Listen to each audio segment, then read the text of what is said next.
Hi everyone, it's Dave here in the beautiful capital city of Bulgaria, Sofia. Sunny Sofia today. It's absolutely gorgeous weather, and if you look there in the background you can probably see the lovely snow-topped mountains there. It really is quite stunning. And I'm here shooting a sequel to an old American film called A Christmas Story. And it's a great script. But why is it a great script? It's a great script because it's a great story. And story is everything.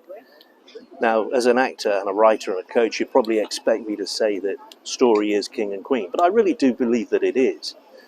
But why is it so important in our lives? Well, it's our basic language. It's the fundamental mode of communication. We've been telling stories for a very, very long time. Since we lived in caves, we were telling stories. And the paintings on the cave wall, well, that was primitive PowerPoint. Early PowerPoint. So not much has changed really, because it's what we're wired for neurologically, is the giving and receiving of information in the form of storytelling. And if we miss that, we're missing the biggest trick in the book.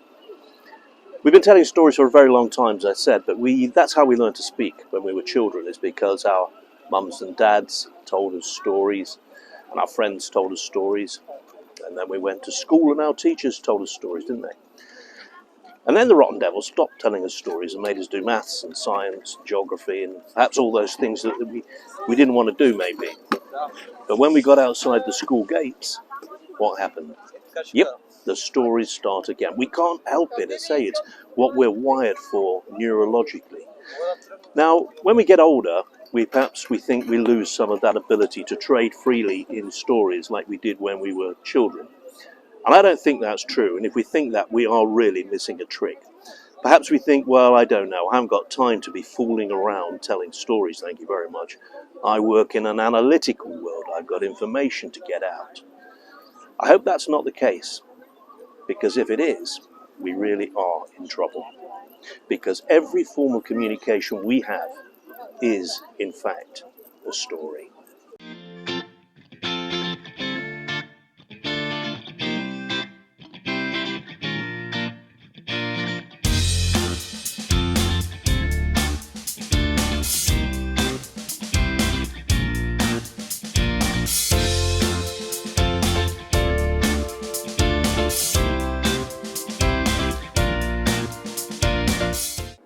Hi, I'm taking my life into my own hands here, crossing the tram lines in Sofia.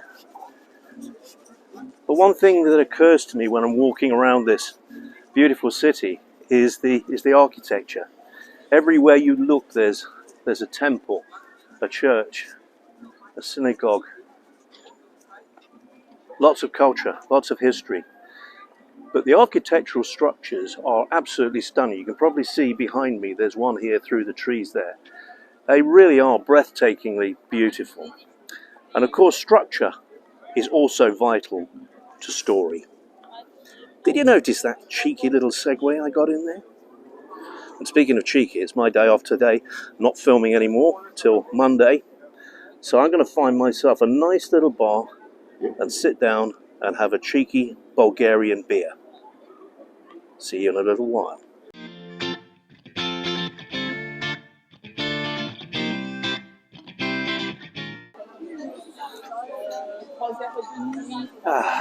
So here we are.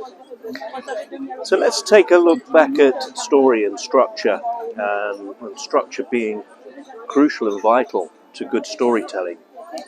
We have to have a strong foundation, a robust framework to hang the narrative on for it to be successful. If we haven't, it falls apart and people just won't understand what we're talking about. And I think threes work. I always do. I was never quite sure why. So one day I asked my friend, Major General Andy Salmon, I said, Andy, why do threes work? Why are they better than twos and fours when we're structuring things? And he said, oh, for goodness sake, Dave, keep it simple. In the military, that's what we do. He said, we don't expect people to remember any more than three things at once. Sound advice there. And I think it's a very daunting prospect when we look at a blank piece of paper or a blank screen and we think, okay, where do I start? Well, maybe the end is the best place to start. Then we can find the beginning, or the middle, then the beginning. And I know it sounds simplistic, but all good storytelling consists of beginnings, middles, and ends. 1, 2, 3, the powerful trinity of storytelling. There are very few authors that could actually write a story without knowing how it ended before they started. Stephen King could do it.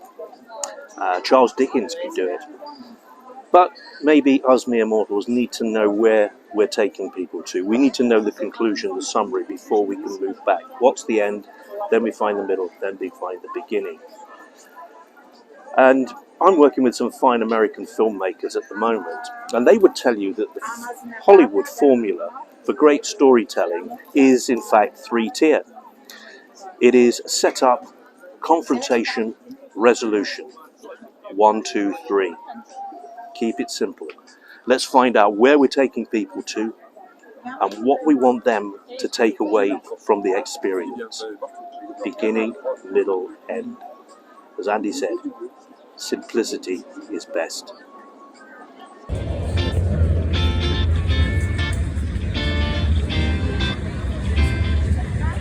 Hi everyone, still here. Do you know what? I got so comfortable sitting here in the beautiful Sophia sunshine, I ordered another beer. But I'll be on the move in a minute. Just like all good stories, there has to be that sense of travel. There has to be that sense of movement. We need to take our audiences on a bit of a trip, on a journey. Journey is all important in story and storytelling. And if we take them from point A to point B, it makes it easier for them to digest the information we want to give them. If we don't do that, well, we're stagnant. No change has been affected, and it's all about change. The only reason that we communicate with people through story is to have an effect, is to make a change. It's a bit like when we were children, isn't it? And we heard those magical words, once upon a time. We knew we were off somewhere, encountering all sorts of fantastic adventures along the way. Oh, if only our business presentations could be like that. But they can, can't they? So, take those people that you want to persuade and influence on a journey. Sophia is full of lovely parks, and it's great being out here watching the ebb and flow of people relaxing, enjoying themselves, meeting friends, neighbours. And it put me in mind of another crucial aspect of story creation and story delivery, which is that word, flow. Because all the best told stories should be fluid and easy to follow. We should never be asking our audiences to connect each component to the next, to the next, to the next, because that's not their job. That's our job as a storyteller, to do it for them. And when we do that, two things happen. Firstly, it makes it easier for our audience to understand the information we want to get to them. Secondly, it makes it easy for us to remember which bit comes next. So make those connections seamless, organic. Let's make the story flow.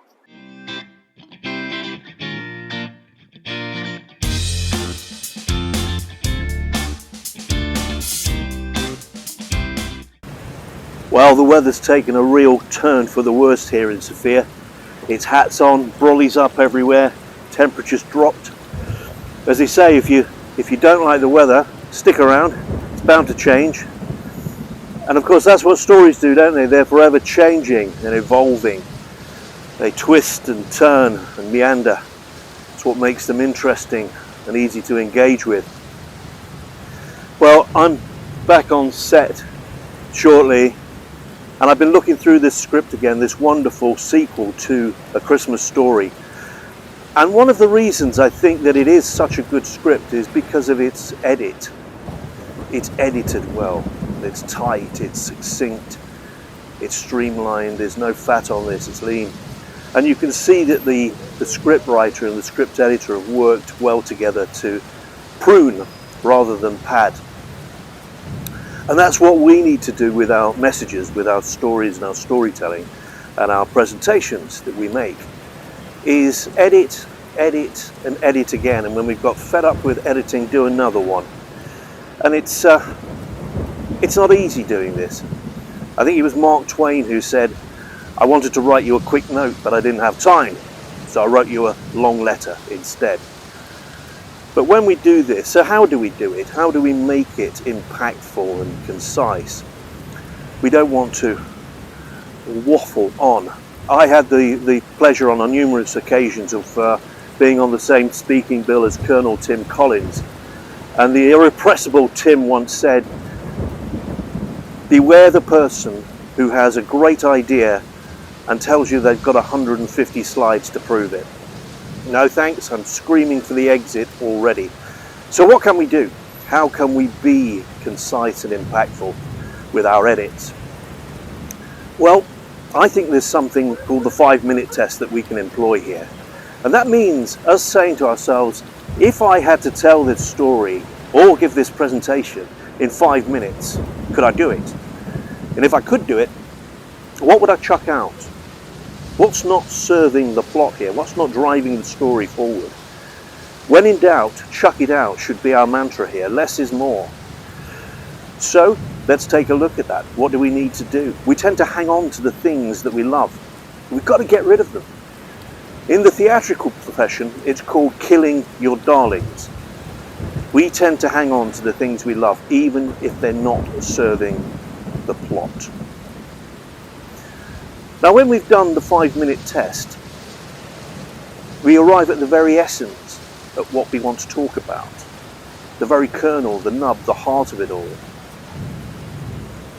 So do that edit. Be brutal. Be savage. When in doubt, chuck it out. And I promise you, when we do that, our audiences will thank us. Well, sadly, cold drinks in the sunshine have gone. Time for go indoors, get a hot chocolate. So, back in the warm and dry, and I've got my hot chocolate, so I'm good to go. But you know what? In spite of the inclement, severe weather out there today, the city is still teeming with life. And that's what our stories need to do. They need to live and breathe. We need to bring them to life. Now, I bet when you read to your children, or when you read to your children, you do all sorts of things with your voice, don't you, that you'd never do for an adult audience. Yeah, what a shame. Adult audiences always get shortchanged in this respect. The voice is a fantastic instrument, and none of us use it to anything like its full capacity.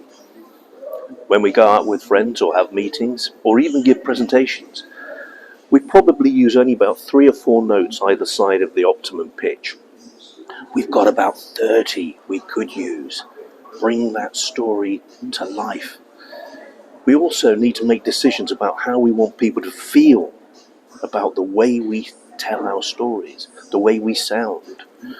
And there are a lot of people there would say, look, in my business there's no room for feelings.